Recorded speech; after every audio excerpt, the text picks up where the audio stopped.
everyone, Discordian Kitty here, and I know I've done a lot of player housing related videos lately. What can I say? I'm obsessed. This one is just a quick guide on the little housing tips and tricks I've already learned, including the 2 methods that I know of that you can use to float a house. And if you're just here for that, I've marked in the chapters where it begins, so feel free to skip ahead. I hope you enjoy. First things first, obtaining decor. When you are originally introduced to your house, you might notice you already have quite a library of decor to play with. Though with many items, you'll only have one copy. This is because earning an achievement that unlocks decor often automatically rewards you with one of those items. For example, I've completed the achievement More Dots on my account, and so I already have one copy of Onyxia's head when I logged in. And this is fine for things like Onyxia's head, but it's a little more irritating when you want your decorations to match. So how do you easily stock up on decor? You already know about the decor vendors in your central neighborhoods. It's worth visiting all of these, and if you have the gold, buying out a ton of items, because they sell a lot of basic building blocks to work with. The decor vendors are slightly different based on the faction of the neighborhood you're in. For example, Botanist Bahan sells razorwood plants like cacti, while Trevor Greno sells Founders Point items like apple trees. However, you do not have to visit the other neighborhood to get their decor. Both neighborhoods have a set of smugglers who will sell the opposite neighborhood's decor to you. They're at the southwest area on the Razorwind Shores map and the southeast area on the Founders Point map. Otherwise, decor can be found all over Azeroth. And once again, I'm going to bring up 2 add-ons that just make my life so much easier. Decor Vendor, which lets you know where all the vendors who sell decor can be found, broken up by zone, and is especially useful if you have TomTom installed because it can then drop a map pin on their location. And Homebound, which lets you know which achievements and quests you still need to earn that reward decor, with a preview of what item is rewarded. Collecting uncommon or higher decor is also the only way to currently level your house XP, since endeavors aren't going to be introduced until midnight, so it's worth doing just for that.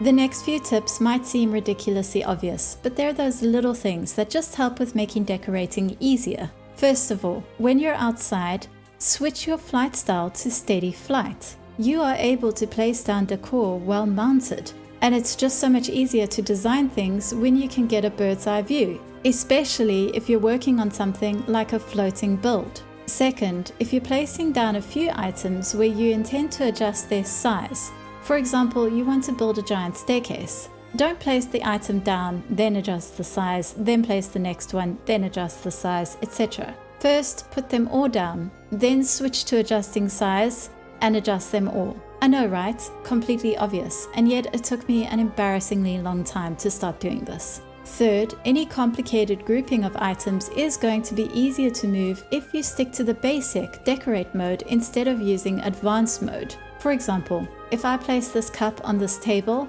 I can move the table with the cup. But if I adjust the cup in any way, including adjusting its size, then moving the table will leave the cup behind. But if, after adjusting the cup size, I move it back on the table using decorate mode, now it will move along with the table. Groups of items will also move based on the lowest item you've selected from that group. This might not seem like a big deal, but when you're doing something like a staircase, suddenly it does help a lot if it all moves around together. Fourth, do not feel limited by the basic rooms you've been given. Neighborhood deco vendors sell platforms, wall dividers, and pillars, and it's amazing what you can do with these. Fifth, when you select a wall style, remember you can also choose to apply the style to the entire room by clicking on this option. Do not do every wall one by one. And finally, do not forget about dies. If you can't make your own, don't worry, you can buy them on the auction house. And don't worry about the shade not turning out the way you hoped. You can preview the die first. It's amazing how much of a difference the right color can make.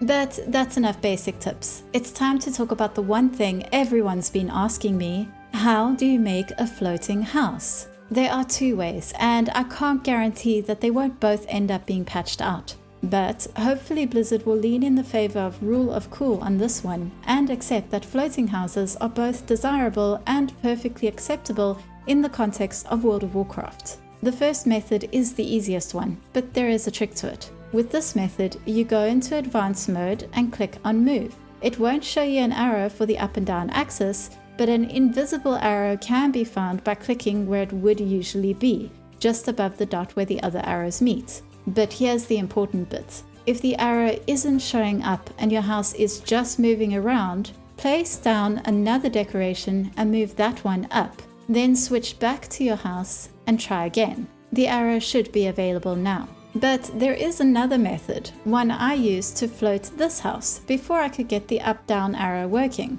I worked this out completely by accident. This method requires visiting a specific plot first. Plot 17 on the Alliance and plot 16 on the Horde. There might be other plots that work as well, but these are the two that I found. The reason why you want to visit these plots is because they both have elevated areas that are slightly inside their plots.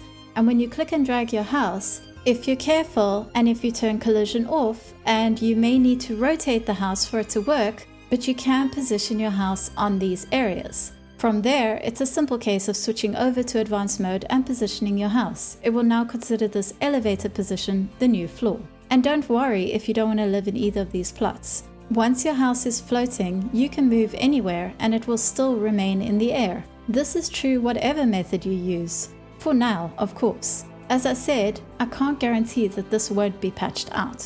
Now, once you've floated your house, it's going to look pretty terrible from below, which is why you'll notice most floating builds have placed these boulders underneath. They also look great dotted around, especially if you add other things like trees and whatnot to them. These can be purchased from Botanist Bohan in Razorwind Shores and Trevor Grenner in Founders Point, as well as the smuggler Yen Malone in both zones. They're perfect because they look very natural and also can scale quite big. I am hoping we get some more goblin scrap metal at some point though for my Horde build. And that's how you do the floating house. Have fun and let's all hope they don't patch these methods out. But before I wrap up this video, I do have a couple more things I want to show you. First, how you can make yourself an indoor window with a garden view. This one is going to be easier once midnight comes around, because in midnight you will be able to gain access to these daylight and midnight circle rooms, but you can still do a small garden view right now with a bit of extra prep. First, create your garden.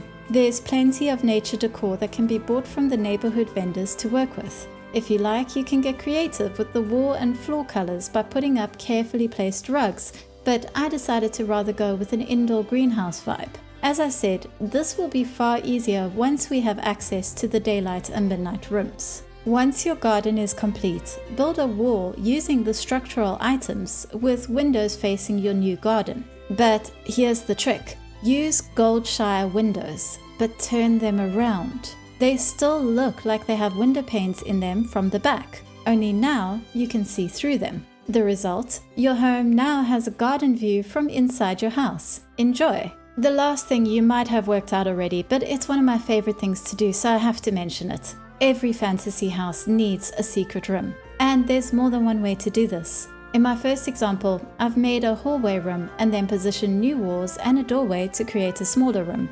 Next, I've lined this wall with bookcases. Most of the bookcases are plain, but the central bookcase is actually a secret bookcase door. Both the plain bookcase and the secret door bookcase can be bought from Zio Dan in Founders Point, or High Tide's Wren in Razorwind Shore.